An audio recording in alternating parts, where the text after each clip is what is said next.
organizatora ove večeri. Želim prvo da pozdravim naravno i da se zahvalim Miroslavu i celom osoblju Rakija Lounge-a, Danici i momcima iz Miami Glasnika.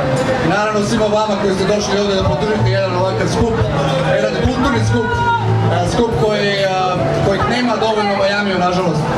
Ali ovo je jedan skup koji je skup prijatelja, naravno, i koji ima poruku. Naše područje je izrodilo, kako ja volim da kažem, dosta šampiona. I među njima su Tesla, Ivo Andrić i Đoković sada i tako dalje. Ti šampioni su prolazili kroz mnoge tegobe i isputavanja, ismijavanja i nerazumevanja, ali na kraju su ipak uradili nešto što je više od njih i ostavili su nešto što mi dan danas cenimo i poštujemo, to što definiše nas kao Balkance ili kao Srbe. Jedan od takvih šampiona je i danas večera sa nama. Imam čast da sam u tom užem društvu i čak i u tom užem društvu ima tog sputavanja i nerazumevanja i tih malih ljudi. Ali na sreću te neke mlađe generacije će to razumeti mnogo više. Možda neće ove naše, ali sutra dan ove mlađe u kojima svet ostaje, koji su mnogo bitniji, mislim da će oni slaviti njega i ponositi se na njegov rad. Zato što on ima stvarno jednu pozitivnu i pravu poruku, iskreno od srca i zato što radi na nečemu što je mnogo veće i od njega samo. I bez daljeg raskanja, Andrija Terzić.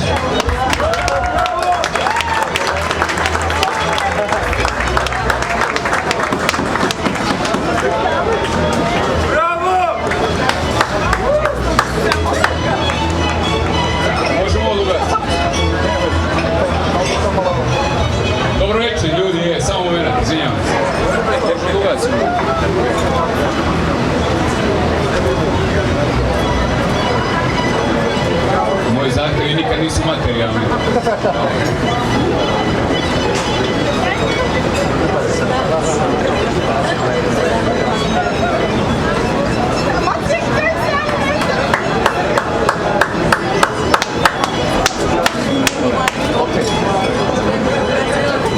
Dobro večer još jednom. Moje ime je Andrija Terzić. My name is Andrija Terzić. I dolazim iz Užica. I'm coming from Užice.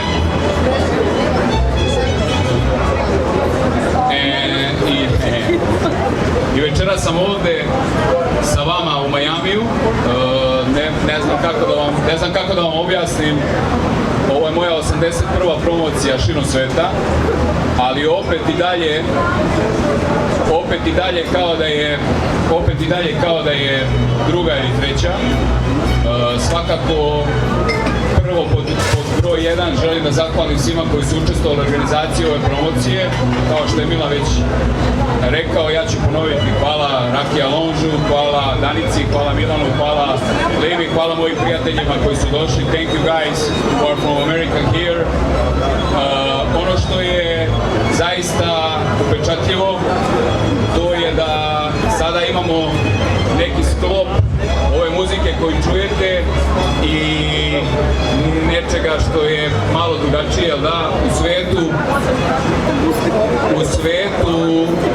našem svetu na Balkanu, danas važe neka totalno drugačija pravila. Pokušat ću da objasnim u stvari u kratkim crtama, to je da ukoliko nisi, ne znam, bio u zadruzi ili ukoliko nisi član, ne znam, nekog lobija ili partije, svakako ne možeš da dođeš u Majami, ne možeš da probiješ taj, jel da, put. Ja nisam član nikakve partije, nisam član nikakvog lobija, nisam član nikakvog udruženja. Ja sam Andrija Terzić i došao sam ovde večeras i ogromno mi je zadovoljstvo što ste svi ovde večeras sa mnom. Hvala vam puno na tome.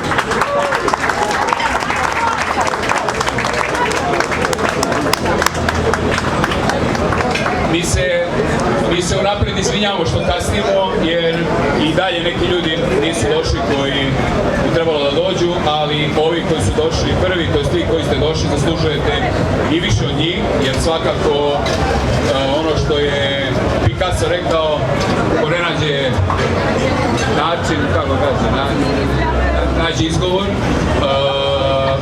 Večeras smo se skupili tu po pitanju jedne mnogo ozbiljne stvari, a to je knjiga. Knjiga je, nažalost, na Balkanu nešto što je odavno stavljeno u posljednju fioku, nešto što je, kako bih ja volio da kažem, umrlo. I ovdje imamo još nekih umetnika, mojih prijatelja koji se bave nekim drugim vrstama umetnosti, koji me totalno razumeju. Ja sam se i oprobao i o glumi, glumio sam ubica mog oca. To mi daje za pravo da kažem da je gluma opet ispred knjige, jer sam za honorar za glumu dobio 10 puta veći nego što vredi moja jedna knjiga. Tako da opet mogu otvoreno da tvrdim da je zapravo knjiga nešto što ljudi očekuju ili da dobiju, ili nešto što će slučajno naći, ili je knjiga nešto što zapravo ne vredi ništa. I zamislite onda u tom svetu u kome se vi borite, kao svi vi koji se borite naravno ovdje u svojim nekim poslovima, koliko snage i energije morate da uložite u nešto što je ništa. Znači nešto što je ništa. I ovo što ste vi dali kao feedback ovdje u Majamiju, koji opet, ja ne znam kako kažu, Sin City ili grad greha, svakako nisam očekivao da će Majami da odgovori na knjigu, ali vi ste svedoci da to ipak postoji. Hvala vam opet na tome.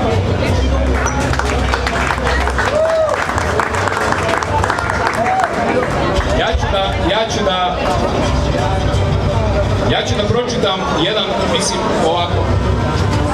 Ajde smanji malo, molim. Možemo smanjimo malo samo.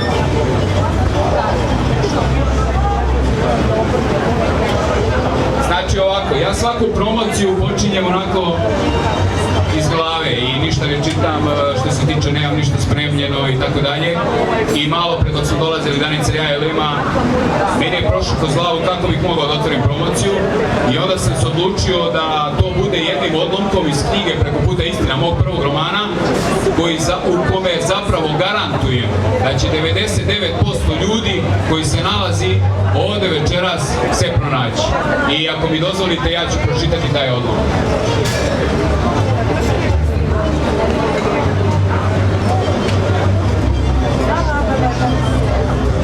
Dao si mi pogrešnu knjigu.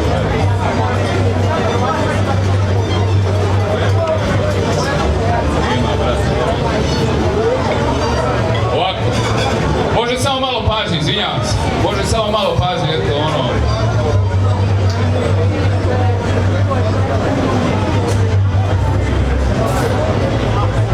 Svi oni koji misle da je lako spakovati život u jedan ili dva kofera, pozdraviti se sa najmilijima i otići u većini slučajeva greške.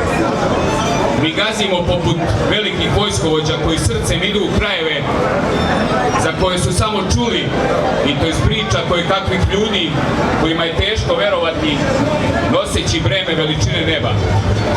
U jedan mali nesese radosne boje ugurati sva svoja osjećanja, zgužvati po koju suzu i sve nežnosti koje su nam mile.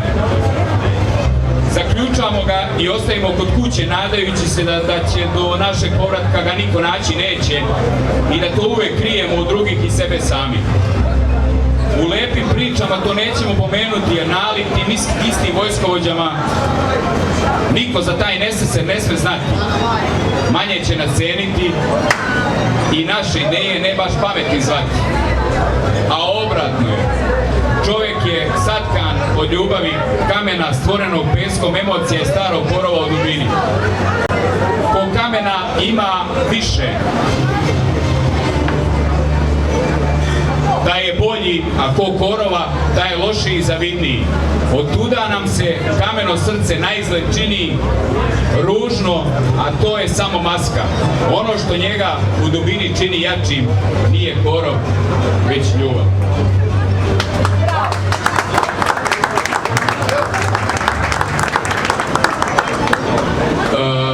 Želeo sam zapravo da pročitam taj odlomak, jer u njemu, kao što vidite, se nalazi mnogo emocija koje su u vezi sa putovanjima, a vi ste svi ovdje, čim se nalazite u Majamiju, proputovali radili taj neseser i živjeli taj život isti kao ja, samo, ne znam, svako na svoj način.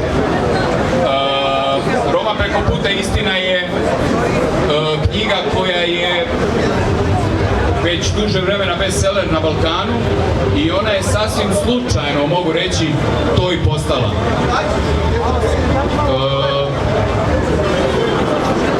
Ja sam Roma napisao na jednom mnogo teškom mestu u zatvoru u Holandiji i tog momenta kada sam krenuo da pišem roman, mogu slobodno reći da su mi se svi smejali. Kada sam telefonirao kući svaki put, majka me onako bojažljivo uvijek pitala šta radiš, sine? A ja sam joj rekao, pišem jednu knjigu. Svi su oni znali, i ja sam gimnazijalac i odličan đak i Vukovac u osnovnoj školi i otac mi je doktor nauka i majka mi je akademski građanin. I svi su oni znali, mislim što je logično genetski, da ja imam taj neki nivo IQ-a da mogu nešto da uradim i da nešto pametno kažem. Ali nisu možda verovali da ću ja uraditi to što sam uradio i što je dokaz večeras u Majamiju. Kao najveći dokaz onoga što mi nisu verovali, to je bilo zapravo to kada sam bio deportovan iz zatvora 2013. godine, 24. augusta, čekao me je brat i drug na aerodromu i brat me pita šta ima novo. A ja držim knjigu ne baš ovako kao što sad izgleda, nego u A4 formatu, a nemoguće je, kogod je bio u zatvoru u inostranstvu, zna da je nemoguće biti deportovan sa ručnim prtljagom. Ja sam pisao načelniku jer nisam želeo da se moja knjiga izgubi. Ja sam izneo svoju knjigu, a on mi kaže šta ima novo, a ja mu kažem brate knjiga i bit će hit. A on pomeri moju ruku i knjigu i kaže dobro brate, znači rođeni brat, dobro brate, šta ima novo, kako si? Ja mu kažem napisao sam knjigu i bit će hit, a on kaže dobro, šta ima novo? Nosio sam se sa nemogućim vetrovima, sa nemogućim ajkulama, sa najodvratnijim tipovima koji su mi se smejali u lice, ne ono iza leđa, nego u lice. A sada, danas, kad sam tu ispred vas, ovaj roman je prodat u 55.000 primjeraka, a moj grad ima 50.000 stanovnika.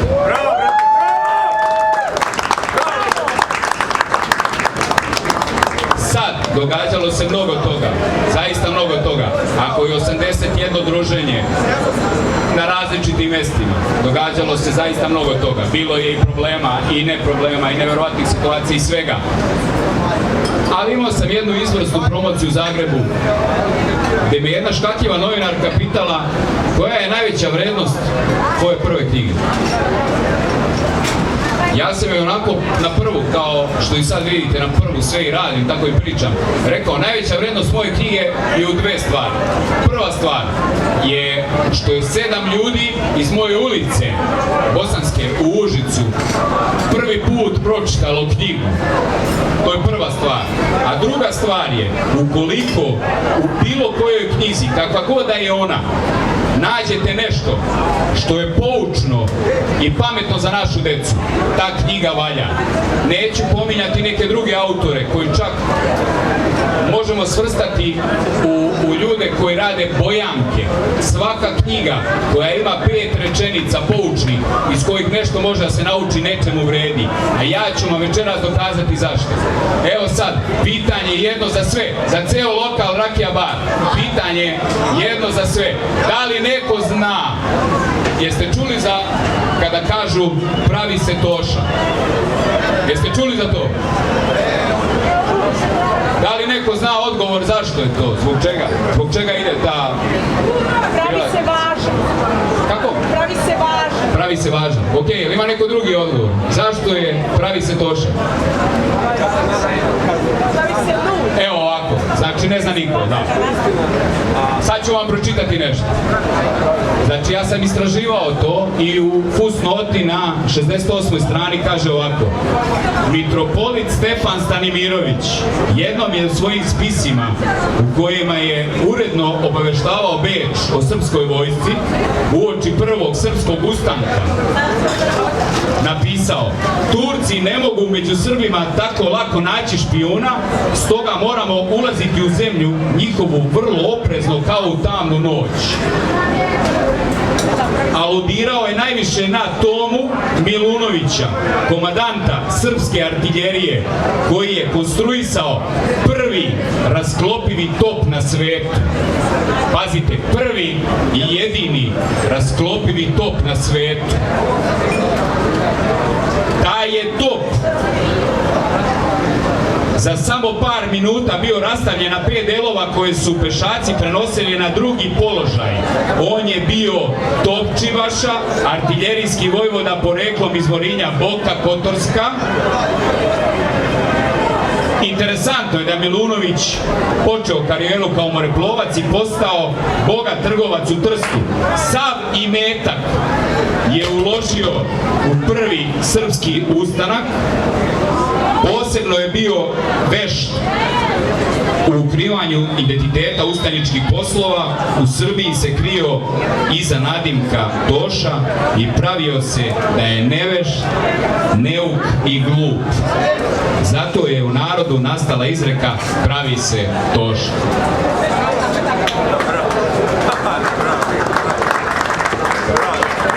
Ovo nikad do sad na promociji nisam čitao, zato što je to tako, kako sam već rekao, kako mi dolazi nešto, ja tako i govorim. Ali, ako neka knjiga ima nešto poučno, a sad ne bih da sad ja ispadam najpametniji ili kako god, pa se događa, je li okej?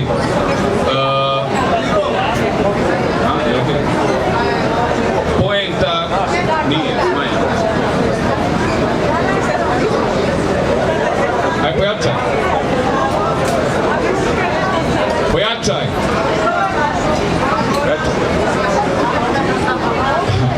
Mogu da je bez mikrofona, nije vidjeti. Ovako, znači, hvala. Zašto sam to pročitao? Ne možemo u ovom svetu šunda i u svetu svega onoga što više ne znamo šta vredi i ne vredi i tako dalje, pronaći razloge šta je dobro ili nije. Ako ćemo se hvatati samo za momente, onda se moramo hvatati, što kažu Amerikanci, za facts. Svakako, zašto sam ovo pročitao je da ne pokažem da ja znam da istražujem, nego da je poenta kada ja vidim da neko malovažava bilo kog autora, bilo koje knjige, meni je to zapravo mnogo tužno, jer ako je već uradio knjigu, bolje nego da je ušao u zadrugu, ili bolje nego da je se skinuo go na Instagramu, što sam ja naravno, zašto sam ja naravno protivnik, i zato i želim da izvlačim dobre stvari. Ja sam generalno čovjek koji izvlači dobre stvari iz ljudi, iz stvari i iz dešavanja. Ono što mi ide iz ruke, to je da pokušavam i dalje se trudim da ostvarim ono zašto sam i došao. Po prvom romanu mi sada radimo scenariju za film, to je po oba romana, kombinacija prvog i drugog romana. Vi ćete, ne znam koliko od vas je bilo prisutno kada je bombardovana Srbija. Naravno, ovdje ima ljudi koji nisu samo iz Srbije, kao što je moj drug Pupinovski, Makedonac, ali hoću da kažem, kada je bombardovana Srbija, mnogo ljudi je od vas bilo tu. A ja ću vam pročitati samo jedan deo koji će ući u film, i Amerikanci su se složili sa tim, iako su bili ono pomalo protiv toga, ali ja morao sam da se izborim da je Srbija bila bombardovana od strane Amerike i uspeo sam. Kaže ovako: sedeo sam na balkonu na kojem se lagani povetarac igrao ispod svetlucavog oblacima sakrivenog meseca i uživao u toploj martovskoj noći. Tog momenta ni na kraj pameti mi nije bilo da će za par dana sa tog balkona posmatrati to isto nebo puno svetlećih raketa. Zašto sam to pomenuo ovako? Kada je bilo bombardovano Užice, sam živao 4 godine u Holandiji i što Freud kaže, ništa nije slučajno. Ne znam kako bi stojio šešir, malo je vrućina, ali ajde, nekako ću ga navesti. Kada je bombardovano Užice, više puta Zabučje, Ponikve, aerodrom i svi ti ciljevi, neki pravi, neki lažni, jedno od vrlo interesantnih, da kažem, po znacima navoda, bombardovanje je bilo bombardovanje čuvene Užičke pošte. Užička pošta je bila centar komunikacija Srbije i Crne Gore tada i zaista nevjerovatno da isto jednog bombardovanja jedna žena pilot upravljala tim avionom. Ona je bila Holanđanka. A ja sam ležao u Holandiji u zatvoru i dosta sam o njoj istraživao. Tog momenta, kada je ta Holanđanka gađala tu poštu, ja sam se nalazio preko puta u pekari. I moj film, za koji scenarij je već završen, počinje u Užicu, ispred pekare, preko puta srušene pošte. Jer ja lično smatram, kao i svi vi, da je lokal patriotizam i naravno nakon toga humanost i čovečnost nešto što nas čini onim što jesmo. I zato vas ima ovoliko večeras ovde i zato vi to sve prepoznajete kroz citate i knjige i još jednom vam hvala na tome.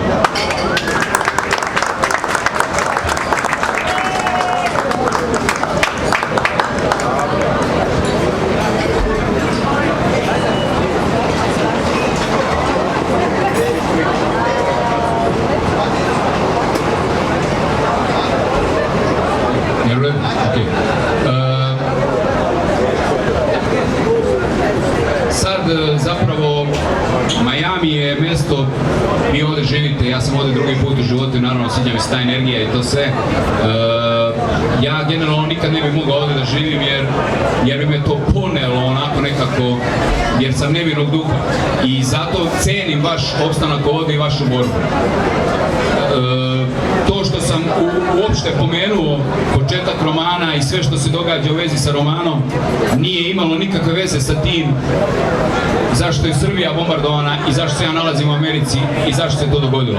Ima veze sa tim da sam ja tada bio dečak, kao što su isto bili dečaci, ne znam, negde u Palestini ili u Iranu ili u Dubrovniku ili u Srebrenici, gde god se dogodilo nešto što ima veze sa gubljenjem ljudskih života i samim tim svi ljudi koji su učestvovali bilo kojim delom u tome kasnije naravno postaju mnogo veći borci. Ukoliko su vernici i ukoliko su dobri ljudi. Ja, na primjer, sam Srbin, pravoslavac, kršten, ali ako me pitate i pišem citate, ali ako me pitate koji je moj omiljeni citat, ja ću vam citirati Muhameda i reći: ne reci mi koliko si pročitao, reci mi koliko si proputao.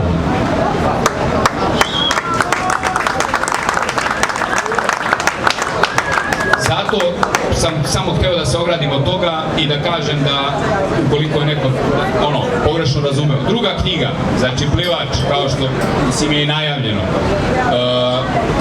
Scenarij se zove The Swimmer, znači Plivač. Ja bih voleo da vam pročitam 2 odlomka, ako se slažete.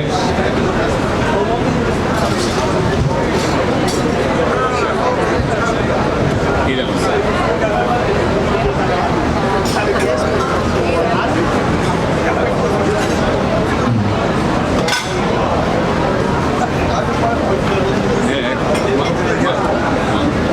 Kada se kao kroz trnje probijaš kroz život, retko će se desiti da ti neko pokaže put kojim ćeš najčistije izaći na čistinu. Retko se desi da ti neko pokaže i parče osmeha. Retko se desi da te neko kasnije pita kako ti je bilo dok se kroz to trnje probijao. Mnogi od kojih očekuješ širinu okeana, dobro reče, kako ste, poštovanje, kasnije ti pokažu da samo lepo žubore. Ceo svet osporava težinu tvoje borbe, znaju da ti se podsmevaju za nju. znaju da ti borbu predajom nazivaju, iako je to samo borba i ništa sem borbe. Kasnije, kada ti uspeš na svoj način da se iz tog beznađa izvučeš i kada konačno dođeš tamo gde si se zaputio, dobit ćeš bezbroj reči hvale, bezbroj tapšanja po ramenu, bezbroj javnih i nejavnih odlikovanja. Tebe će život poneti, jer život je jedan i on podjednako sve nosi. Zato bi valjalo da znaš da nije sve na tom novom svetu belo i da se iza svake lažne bele boje krije sve sem bele. Čuvaj se i ovih i onih. Nije tačno da ćeš na čistini imati mnogo prijatelja i nije tačno da će tada biti lakše i nije tačno da je sunce drugačije. Tada kada se iščupaš iz tog beznađa u kome si godinama ostavljao srce i sebe celoga, moraš dobro da gledaš u kom smeru ideš i sa kim ideš. Nema mnogo iskrenih reči u ovoj đavoljoj varoši od života, nema mnogo iskrenog podržavanja, nema mnogo one istinske ljubavi. Čuvaj se tuđe zavisti, koja je i to koji je zavidio činila. Čuvaj se tuđe ljubomore, taj što je pokazuje ni sam ne zna da je pokazuje.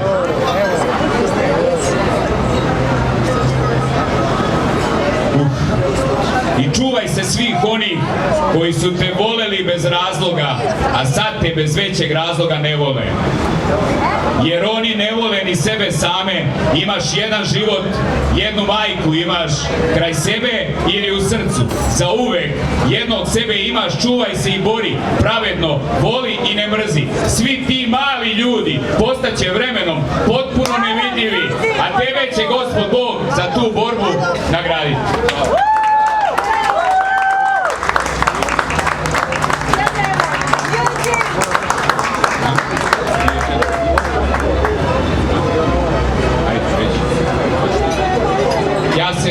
Mislim, Milan će da preuzme, mi ćemo nastaviti tamo. Evo, Milan, izvoli. Hvala vam puno.